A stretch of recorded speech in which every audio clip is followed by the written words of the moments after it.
Hi, I'm Steph Mann from the School of Vet Nursing, Otago Polytechnic.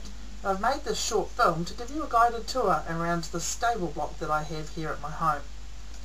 We've built this 5 metre by 5 metre stable block so that we can use it for breeding horses.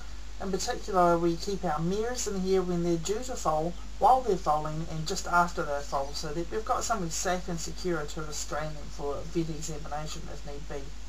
The internal height of the stable is so big that a fully grown 17 hand high horse can rear and still have headroom, and that was something that was really important to me when we built this stable. One of the big safety factors I've got here is its height internally.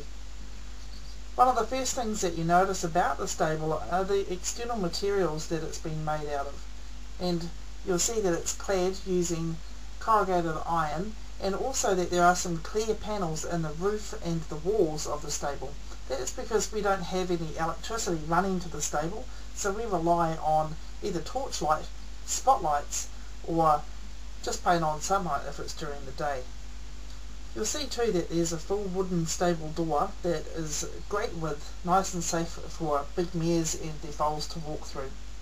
The open top stable allows my horses to have a good look out, keeps the stable well ventilated, and helps preventing stress from horses that are out on their own and not used to being away from the herd, because they get to participate and interact with horses that are kept in the surrounding paddock.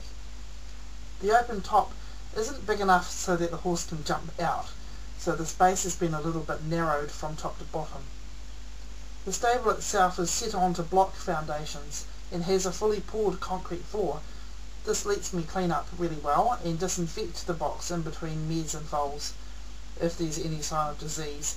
But it also means, because I don't have rubber matting down, that the box itself has to be fully lined with a deep footing of suitable bedding. I'll let you look that up yourselves. The internal materials, you'll note the walls up until kind of shoulder height on me, I suppose, are lined with plywood, and in behind that we've actually got insulation in there, so that's what helps to keep things warm, that and the bedding itself that we use. There are racks for food and water.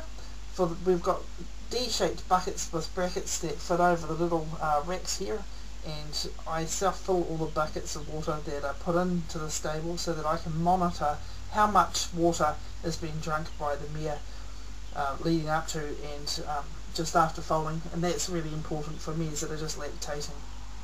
There's also a tie-up rings screwed into the wall for tying horses up to, and also for securing hay nets. One of the important features I've got here is we've really gone as much as we can to let as much sunlight in, because that's also really beneficial for the horse that's in the stable. In terms of security, we've got fairly good hefty bolt on the stable door, and the stable itself is set into a large yard, so even if something does escape from the stable, they can't escape out into the paddocks or surrounding farm. We don't have a monitoring system as such, but the stable itself is set in such a location that we can check on it really easily from our house.